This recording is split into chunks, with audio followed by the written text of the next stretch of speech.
पुराना तरीका छोड़ें, आज नए तरीके से मैं आलू मटर का ऐसा सालन बनाऊंगी कि इसकी खुशबू और जायका बहुत ही लाजवाब होगा। इस तरीके से पहले आपको कभी किसी ने नहीं बताया होगा, जो तरीका मैं इस रेसिपी में आपसे शेयर करूंगी। अस्सलाम वालेकुम, क्लासिक टेस्ट में खुश आमदीद। सबसे पहले मैंने चूल्हे पर कढ़ाई रखी है। यहाँ तकरीबन आधा कप ऑयल या आप घी इस्तेमाल कर सकते हैं। मैंने यहाँ घी का इस्तेमाल किया है। आप देखें कि घी में सालन का टेस्ट बहुत ही लाजवाब होता है। 2 दरमियाने साइज के प्याज मैंने अच्छी तरह चॉप कर लिए हैं, वो हम इस घी में फ्राई करेंगे। बहुत ज्यादा हमने डार्क प्याज फ्राई नहीं करना, बल्कि लाइट हमने ब्राउन करना है। तकरीबन 2 से 3 मिनट लगेंगे और आंच हमारी मीडियम टू हाई होनी चाहिए। 2 मिनट के बाद अब हम इसमें शामिल करेंगे लहसुन और अदरक का पेस्ट। तकरीबन 1.5 खाने का चम्मच है, वो हम डालकर इसको फ्राई करेंगे ताकि लहसुन और अदरक का जो कच्चापन और इसकी स्मेल होती है वो खत्म हो जाए और इसका कलर भी चेंज हो जाए। इसको भी हम तकरीबन 2 से 3 मिनट तक इसी प्याज में घी में फ्राई करेंगे।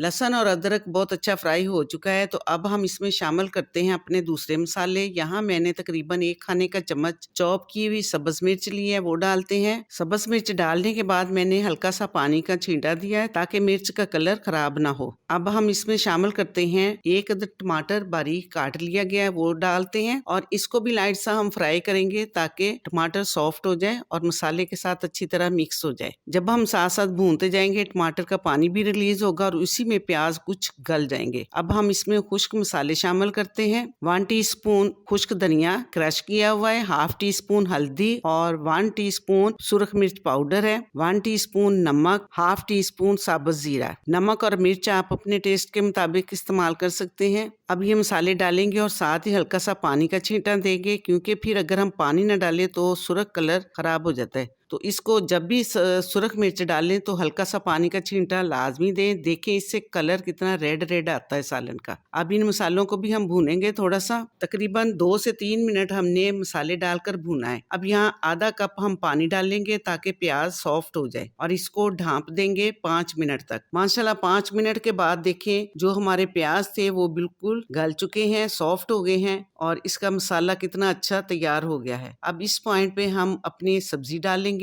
तकरीबन 400 ग्राम मैंने आलू लिए हैं और ये बेबी पोटैटो थे, तो इनको मैंने गोल शेप में काट लिया है, इससे शेप बहुत अच्छी आती है। और तकरीबन 300 ग्राम मैंने मटर लिए, उनके हमने दाने निकाल लिए, ये भी हम साथ ही भूनेंगे। दोनों को हमने भूनना है। 4 से 5 मिनट तक हम मटर और आलू भूनेंगे। थोड़ा सा मुझे घी कम महसूस हुआ है तो मैंने तकरीबन 1.5 खाने का चम्मच और घी डाला है। अब घी डालकर हम और मजीद इसे 2 से 3 मिनट भूनते हैं। अल्हम्दुलिल्लाह देखें कलर कितना अच्छा आया है सब्जी का भी और मसाले का भी, और खुशबू भी बहुत अच्छी फैली हुई है। अब हम इस पॉइंट पे सब्जी हमारी अच्छी भून चुकी है, मटर और आलू बहुत अच्छी तरह भून चुके हैं। 4 से 5 मिनट लगे हैं सब्जी को हमें भूनते हुए। माशाल्लाह ये देखें एंड में मैंने दही का इस्तेमाल किया है। तकरीबन 4 खाने के चम्मच मैंने दही डाला है। दही भी डालकर हम थोड़ा सा भुनेंगे ताकि दही इसमें मिक्स हो जाए अच्छी तरह। अब आपको जितनी ग्रेवी चाहिए आप उतना डाल सकते हैं पानी। यहाँ मैंने